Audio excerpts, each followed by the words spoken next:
Oh my days, I was just editing the video for Ekitike's bid being rejected, so you'll see that play in a minute. Had to come back in, put the Newcastle shirt back on. Breaking news. Breaking news that isn't good breaking news. Liverpool have today made a club-to-club approach with Newcastle United to discuss record bid for Alexander Isak. If Isak isn't available, Liverpool will enter the Ekitike race. Decision now rests with Newcastle United. That is breaking news, people, from Fabrizio Romano. Well, that's not ideal, is it, really? I mean, it's a double whammy, to be honest. Obviously, I'd rather keep Isak. You know, Isak's the man. I want to keep him at Newcastle. But if it's a crazy bid that we've talked about, if it's 150 million plus, then it'll be hard to keep a hold of him.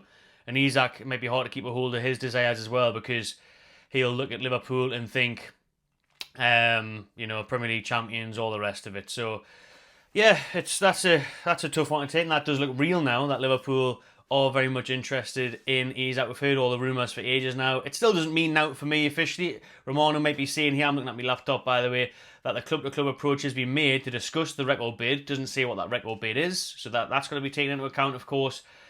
But it is saying that it's open to discussion, really. And Newcastle have a decision to make. Do they keep a hold of Isak and then they go to Ekitike and Liverpool get Ekitike? Or do we sell Isak and then replace him with Ekitike and get a lot of money for Alexander Isak? Listen, it's a hard one to call. For me, I want to keep Isak. Like I said, unless it's ridiculous. 150 million, 200 million, something mad. It's all just coming up on Sky Sports now. The Newcastle bid being rejected for Ekitike. We've already filmed that video, so I'll make this one quick. Right, there's the breaking news. Maybe come back later. My days, this transfer window is heating up, isn't it? But basically, Liverpool are going to shaft us either way. They're going to take Ekitike off us if we don't accept the Isak bid, or they're going to take Isak off us. Now it's down to Newcastle United to work it out and see what they want to do. It's a mad one. I mean, I'd rather we keep Isak and Ekitike. This is me speaking now, instant live reaction, literally reading it 1 minute ago, breaking news. But I obviously want them both, that was the intention, but it looks like if we say no to Liverpool for Isak, they will then move for Ekitike. They can do that if they want. I mean, if it means keeping Isak, they can do that. Unless, like I've said, crazy money, where you'd accept that, and then you'd obviously be able to buy 2 or 3 top-class players for 60, 70, 80 million each, really, with how the FFP works and amortization of it and stuff. So, my God, it's all kicking off, people. It's all kicking off. We've already brought you the news, which you'll see right now, about Ekitike's bid being rejected. Drop your thoughts in the comments below. Eintracht Frankfurt have rejected Newcastle United's bid for Hugo Ekitike. Hello everyone, welcome back to the Magpie Channel TV. We're going to talk Hugo Ekitike, obviously. Who else are we going to talk about these days? As Newcastle are pursuing a club record deal for the French forward. However, we're just seeing reports coming out from Germany in the last half an hour or so saying that Frankfurt have rejected our written offer for the striker today. So let's put the old specs on and see this one here from Florian Plettenberg, who is a Sky reporter over there in Germany. It's his exclusive. We're waiting to see if Romano or Ornstein or anybody else picks this up, but I'm sure they will very soon. He says Eintracht Frankfurt understood to have rejected a written offer from Newcastle with 80 million euros, mainly due to the payment terms. So we'll get stuck on that in a minute. Marcus Crossi once more. There are clubs already who have signalled they would be willing to pay more. Right then, so on the first part that he's on about there, we have been rejected a bid because of payment terms. That sounds like Frankfurt want more money up front or want the instalments paid quicker. Newcastle are obviously, as all clubs do because of PSR, trying to spread the payments out, trying to do it in instalments, do it across years, so it doesn't really hit or impact the initial period and the cycles of FFP. So that makes sense. That's obviously the smart thing to do. But Frankfurt aren't having that. They want more money up front or within quicker periods of instalments. So that's where the issue lies at the minute. You know, they're saying there they're happy with the fee around about, I think it will take a few more million. What was it again? That's how bad my eyesight is. 80 million euros, which is 69 million pounds. So obviously that's more than the 63 million club record deal that was spent on Alexander Isak back in 2022. So Frankfurt obviously has got a release clause of 86 million pounds, 100 million euros. Was the initial impression at the start of the window when the likes of Chelsea and Liverpool approached Frankfurt over the forward. They were saying, right, you're going to have to pay 86 million then, because we value him at 100 million euros. that's kind of whittled down now. The reports last night and today when Newcastle's interest was confirmed and the approach was made and, the talks have been happening in Austria at the pre-season camp, that it would take around the £75 million mark. So if we look there, we've kind of offered 70 million, just under that, 69, 80 million euros. So if we're offering close to that, can we get it to 75? Can we then spread them payments across because it'll be more each time? We'll have to wait and see what deal can be struck. But because it's payment terms, it doesn't sound like we're a million miles off the valuation. It's not like they're going to hold out for £80 million. The 80 million euros has been put in there, so 69 million British pounds. I think we can get this done for around the £75 million mark. We said last week, 77 million seemed to be the figure that a lot of sources were talking about. So if we can get that done, if we can get up to them stages, then we might be able to see some progression on this one. I mean, what we've got to be thinking about is every first bid is normally rejected. This is the first official bid anyway. It's written bid for Hugo Ekitike. We know that. Every club that's pursuing every player, Luis Diaz to Bayern Munich today. They've rejected the initial offer of like 58, 59 million. Obviously, Bayern Munich are going to come back in with an extra 3 million, maybe an extra 10 million. That's what clubs do. That's what Newcastle will probably do because we know how much we want this player. We've tracked this player for years now. Eddie Howe's a huge admirer of that, and he wants him to play alongside Alexander Isak. As I mentioned in the live show last night, alongside him. That's what The Athletic reported as well. No intention of selling Isak. These two are going to play together. And funny enough, Keith was on Sky Sports News earlier. I seen it when I was in the gym, and he was saying that Newcastle might have this as kind of a succession plan. They might see this as Ekitike can learn off Isak for a year, and then Isak might leave next summer. He wasn't stating that Isak definitely will leave, but that could be part and parcel of the deal and why they are paying that much for this player. I mean, I disagree. I think Isak will sign a new contract. If we sign Ekitike, if we get some players to the door, he's already got his Swedish teammate, one of his best mates in football, Anthony Langer at the club now. If you get players like Hugo Ekitike in, statement signings, big high-profile names, that will signal intent and ambition to Isak, and I believe he will then sign that new contract. He's still got 3 years left on his current one, but he deserves more money. He's not on much at Newcastle compared to what he could be getting at other clubs. So I think Isak will sign that deal, and it will be an ambitious one from Newcastle to get these both done to play alongside each other.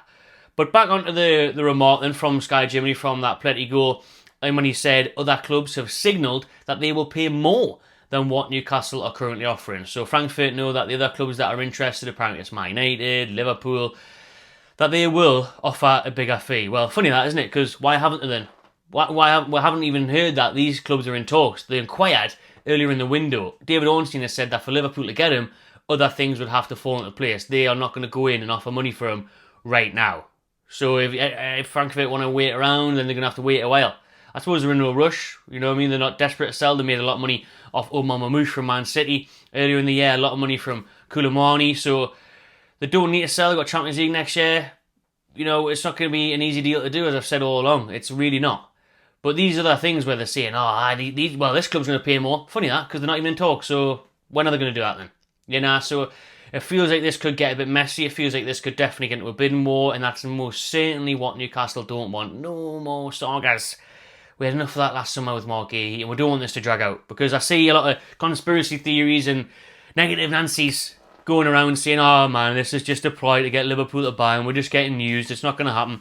It definitely could happen. Listen, you don't fly out for Austria to get these talks underway and continuing. His representatives have met with Newcastle in Austria yesterday, still there today. His agent was apparently in Newcastle last week. We flew out to Germany last week as well. So the talks have been ongoing and intensifying. So there's obviously a clear intent there to get this deal done. I think with all those talks, it does annoy me though to go in with 69 million, because they must know they're not going to accept that. Nowhere near. It's got to be 75 to 80 million pounds. So they're going to have to get to that ballpark figure. We're also going to have to sort out the payment terms. When are we going to put things up front? How much is it going to be? When's the instalments staggered across how many years? All that sort of financial stuff needs to be ironed out. But listen, by the time this video comes up, there could be further developments. That's how this feels. I mean, last night on OWN, it was many things popping up every bloody 5 minutes. Things were changing, things were developing. So we could see that in this afternoon's news. So stay tuned to the channel, hit the subscribe button, hit the notification button, and we'll bring you all the breaking news as it happens. But so far today, as of recording at 2 PM, the deal is currently on hold because Frankfurt have rejected Newcastle's written offer of €80 million, which equates to £69 million for Hugo Ekitike. And then they obviously already saying, oh, other clubs will offer more. It's not ideal. That's not what you want. You don't want other clubs getting involved now, since this has been global news the past 24 hours. Everyone's talking about it. I've seen a lot, to be fair, people shitting themselves at the thought of Newcastle having Ekitike and Isak together. And then other morons saying, oh, well, that means Isak's off then. That means he's getting sold in. No, it doesn't. Like I said earlier, Ornstein said once again that Newcastle have no desire to sell Isak this summer, and Liverpool couldn't get a deal for him or Ekitike over the line at the minute as it stands. Other things would have to fall into place, i.e. they have to sell Darwin Núñez, get good money for him. They might have to sell Luis Diaz if a better offer comes in. So we're all waiting, we're all seeing what's happening. Hopefully Hugo Ekitike does want to move to Newcastle, is keen on it. Newcastle clearly really want to get his signature and get him at the club. So that one could move fast. Hopefully we'll go back in quickly with another offer and get closer to their valuation. Obviously we can't just be like, oh, how much do you want? Oh, you said 100 million at the start of the window. No problem. Yeah, you go. We have to work around that. We have to be smart. We have to be savvy with the PSR and FFP bollocks that's in modern day football. So we have to just get close at that valuation, but do it wisely. But my days, I mean, it doesn't sound like we're too far off when they're saying it's mainly due to payment terms. They haven't said, the reporter out there in Sky Germany, oh, not they're 10 million off, 15 million off, miles away. He's not saying that. It's the payment terms. So offer a bit more up front and offer a bit more staggered out, I guess. I think this one could get done for around 75 million, that 77 million mark that we talked about. It's not a million miles away from what is expected these days. You know, when you think about the signings that have been done in recent times for forwards, just mentioned Darwin Núñez. He cost £85 million. Quite a few years ago now, actually, to be fair. Was it 3-4 years ago? 85 million. So there's no wonder the likes of Frankfurt holding out for this when you've got this 23-year-old French wonder kid. You know, and his goals and assist records there, his playing style's there, everyone loves him, everyone wants him. Then the right to demand that much, to be fair, I'm not going to complain at them wanting that, not at all. So you look around Man United, they need a striker. They paid 72 million for Rasmus Højlund. Bloody awful, terrible, crap player. So, yeah, it's right. It's what you're going to have to pay. So Newcastle are going to have to step up their bid if they want this one over the line. But there is some positive news to come out there from Germany as well, that Newcastle will submit an improved written offer to Frankfurt for Hugo Ekitike, and the club are already planning his medical and want the deal completed by the end of the week. That's according to Alda News there, so that's a positive one. Newcastle want to move fast. We know the intention all summer long has been to move fast. I mean, it wasn't fast to begin with, but now we are back into pre-season. The lads are in Austria on their first pre-season camp. Obviously back in the UK later this week to play Celtic, then they go to Asia. Eddie Howe wants these players in as soon as possible, so hopefully this one does move quickly and we are getting that next bid lined up. And like I say, if that one gets accepted, they're ready for his medical and they want the deal completed this week. Absolutely tremendous news if that was the case. I'm sure we'll go back in for it. You know, 48 games, 22 goals, 12 assists last year for Frankfurt from Ekitike. It's an exciting one. Let's hope we go in with an improved offer and we can get the ball rolling on this one. Let us know in the comments what you think. Do you think Newcastle should pursue Hugo Ekitike? What would be a fair bid and price for the forward? Let us know in the comments below, everyone. Thanks for watching. Subscribe to my channel TV and enjoy yourself.